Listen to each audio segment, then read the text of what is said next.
बिस्मिल्लाहिर्रहमानिर्रहीम class 7 English. आज हम जो लेसन स्टडी कर रहे हैं वो राइटिंग टास्क है। कल मैंने आपको अज़ाइन किया था कि आईएनजी पार्टिसिपल और ईडी पार्टिसिपल्स को कैसे हमने करना है बेस फॉर्म से। तो यहाँ पर हमारे पास एक पैराग्राफ है, इसमें बेटे रेगुलर और इर्रेगुलर वर्ब्स गिवन है, उनकी कहीं पर बेस फॉर्म है, कहीं पर आईएनजी फॉर्म है, कहीं पर ईडी फॉर्म है। तो आपने सबसे पहले तो इनको अलहदा करना है कि कहाँ पर बेस फॉर्म है और कहाँ पर ईडी फॉर्म है और कहाँ पर आईएनजी फॉर्म है। तो ये आपके पास 20 डिफरेंट वर्ब्स दिए गए हैं। कुछ रेगुलर वर्ब्स हैं, कुछ इरेगुलर वर्ब्स हैं, कुछ इम्पेरेटिव फॉर्म है या बेस फॉर्म जिसको कहते हैं, आईएनजी पार्टिसिपल है और ईडी पार्टिसिपल है। आगे नेक्स्ट पेज पर देखें तो आपने इनको एक तो कॉलम बना लेने हैं इस तरह से 3। ये देखें, ये 3 कॉलम बने हुए हैं बेटे। सबसे पहले क्या है, बेस या इन्फिनेटिव फॉर्म, जिस तरह कीप है। अब उसकी आईएनजी वाली फॉर्म कैसे बनेगी बेटे, इरेगुलर वर्ब्स है, आईएनजी पार्टिसिपल कैसे बनेगा, कीप, कीपिंग। और ईडी पार्टिसिपल फॉर्म कैसे बनेगी बेटे, केप्ट। तो ये इस तरह आपने हर एक वर्ड को लेना है यहाँ से। जिस तरह हिट है, हिटिंग, और इसकी ईडी फॉर्म भी हिट ही आएगी। नॉक्ड है तो इसकी बेस फॉर्म क्या होगी बेटे, नॉक। और आईएनजी फॉर्म क्या होगी, नॉकिंग। और फिर क्या होगी, नॉक्ड। ये दूसरे नंबर पर है। तो इस तरीके से आपने ये 20 वर्ब्स गिवन हैं, या इस पेज पर ये 20 वर्ब्स गिवन है बेटे। आपने इनको इस तरह के 3 कॉलम बना लेने हैं और उनमें लिखना है, और ये लर्न भी करने हैं। और आपके पास जो ग्रामर की बुक है वहाँ पर form of the verbs given है कि ये फॉर्म मतलब आईएनजी पार्टिसिपल भी होगा, उसमें ईडी पार्टिसिपल भी होगा और बेस फॉर्म भी होगी। जिस तरह गो, गोइंग और वेंट, और इसकी तरफ हम गॉन भी है। तो ये देखें, मतलब आपने उन फॉर्म ऑफ द वर्ब्स को लर्न करना है। अब हम नेक्स्ट हमारे पास रीडिंग स्टार्ट हो रही है। फिक्शन है, एक स्टोरी है जो कि फैक्ट्स के ऊपर बेस करती है। The following text is an extract from a Christmas story. Christmas story के से एक इक़्तिबास लिया गया है, एक एक्सट्रैक्ट लिया गया है, पैराग्राफ लिया गया है। The story Taylor has bot an old role top desk in a junk shop. एक जंक शॉप में गया है, वहाँ उसे रोल टॉप डेस्क मिली है, बहुत पुरानी थी। It is in very bad condition, ये बहुत बुरी हालत में होती है। And as he starts to renovate, जो ही वो उसको रेनोवेट करना है, इसको दोबारा से बनाना शुरू करता है, इसको बहाल करना शुरू करता है, he finds a secret drawer with a small tin box inside. तो वो एक खुफिया दराज देखता है जिसके ऊपर एक छोटा सा टिन का डब्बा जिसके अंदर रखा होता है। अटैच टू द लिड, उसके ढक्कन के साथ एक चीज़ अटैच है, is a hand written note, हाथ से लिखा हुआ एक नोट है। Jim's last letter received January 25, 1915। Jim का आखिरी लेटर है जो 25 जनवरी 1915 को रिसीव हुआ। To be buried with me when the time comes, जब वक्त आए तो इसको भी मेरे साथ दफन कीजिएगा। The story teller opens the box, story teller वो डब्बा खोलता है। And finds and reads the letter inside, और अंदर रखा हुआ जो ख़त है वो उसे मिलता है और वो उसको पढ़ता है। Which is printed for you here, जो यहाँ आपके लिए छपा है। Although Michael Morpurgo's story is fiction, Michael Morpurgo's story जो है ना वो फिक्शन है। It is based on fact, ये फैक्ट्स पर बेस करती है, हक़ाइक़ पर मबनी है। British and German soldier enemies in the First world War, पहली जंग अजीम हुई थी, आपको पता है 1914 से 1918 तक, बहुत ये 4 साल तक लड़ी गई थी। तो इसमें ब्रिटिश और जर्मन लड़ रहे थे। British and German soldier enemies, ये दुश्मन थे फर्स्ट वर्ल्ड वॉर में, which lasted from August 1914 until November 1918, नवंबर 1918 तक लड़ी गई। Did celebrate Christmas together in no man's land, अब इन्होंने अपनी क्रिसमस इकट्ठे मनाई है। ये सोल्जर्स थे, क्रिश्चियंस थे, जो ही क्रिसमस आती है तो ये इकट्ठे हो जाते हैं, अपनी दुश्मनियों को भुला देते हैं।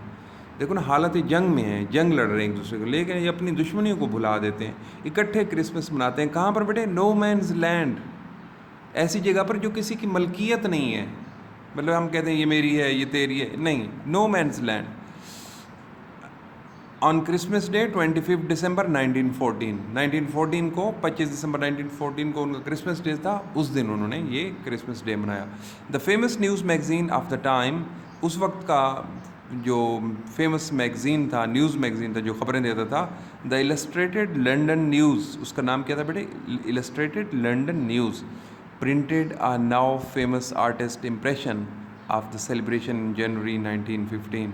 जनवरी 1915 में ये इम्प्रेशन जो था, ये जो असर था, आर्टिस्ट इम्प्रेशन जो सेलिब्रेशन का था, वो उसने छापा था। लेकिन रियल में ये हुआ था। अब देखें क्रिसमस स्टोरी है बेटे, दिसंबर 26 1914 को ये ख़त लिखा गया है। अब डेयर कॉनी को ये ख़त लिख रहे हैं, लिखा जा रहा है, I write to you in a much happier frame of mind. मैं बिल्कुल खुश अखलाक़ी के साथ, खुश दिली के साथ आपको ये ख़त लिखता हूँ, because something wonderful has just happened, क्योंकि बहुत ही हैरान कुछ हुआ है, that I must tell you about at once, कि मुझे फ़ौरन ही आपको ये बताना चाहिए। We were all standing to in our trenches yesterday, कल हम अपनी खंदकों में सब खड़े थे। यस्टरडे मॉर्निंग, कल की सुबह, Christmas morning, it was crisp and quite all about as beautiful a morning as I have ever seen। ये क्रिसमस थी, क्रिस्पी थी, क्वाइट थी और ब्यूटीफुल मॉर्निंग थी जो मैंने अपनी लाइफ में पहले कभी नहीं देखी। एज कोल्ड एंड फ्रॉस्टी, बिल्कुल ठंड थी, फ्रॉस्ट थी, धुंध थी। 25 दिसंबर है, दिसंबर में सर्दी होती है शदीद। As a Christmas morning should भी, जैसे क्रिसमस मॉर्निंग को होना चाहिए। I should like to be able to tell you, मैं चाहूँगा कि मैं इस काबिल हो जाऊँ कि आपको बता सकूँ, दैट वी बिगिन इट, कि हमने इसे शुरू किया।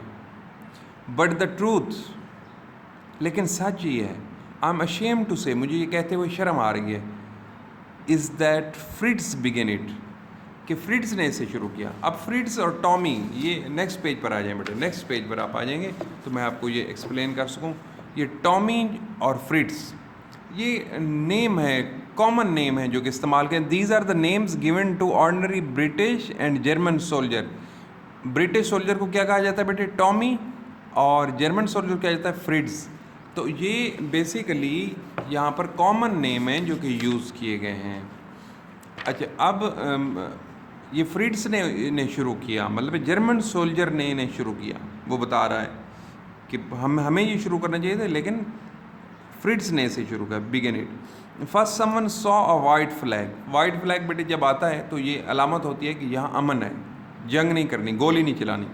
पहले someone saw a white flag, किसी ने एक सफ़ेद झंडा देखा। Waving from the trenches opposite, जो हमारे मुखालिफ सिमत में खंदकें थीं वहाँ से लहरा रहा था। Then they were calling out to us, फिर वो हमारी तरफ हमें बुला रहे थे। From across no man's land, मतलब उस ज़मीन पर जिसे उसने डिक्लेयर किया कि ये किसी आदमी की नहीं है, no man's land.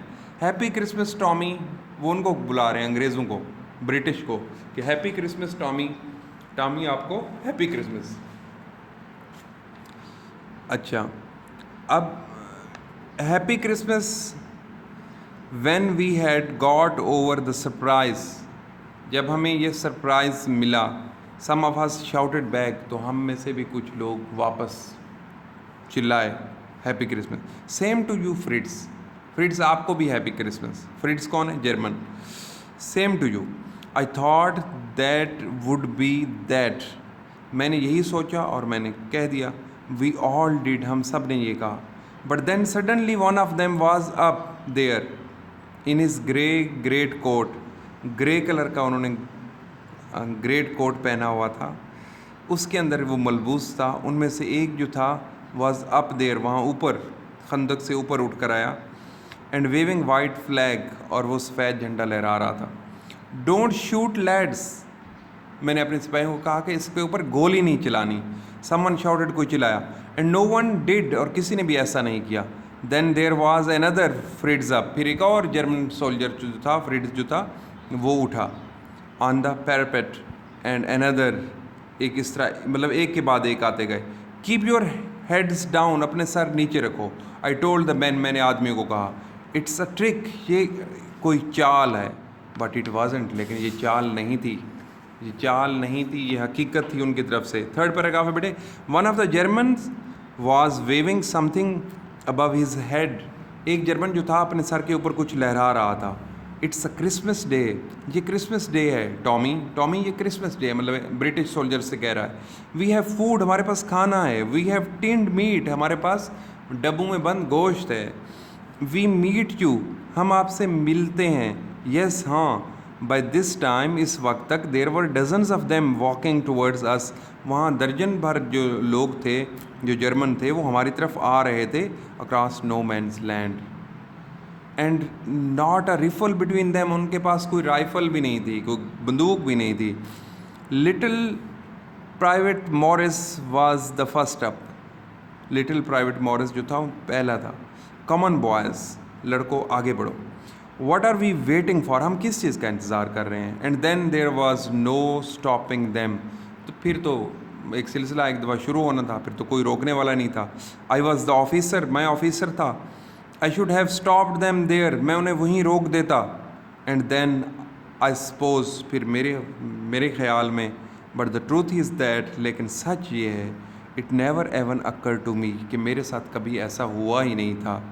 I should, मुझे ऐसा करना चाहिए था।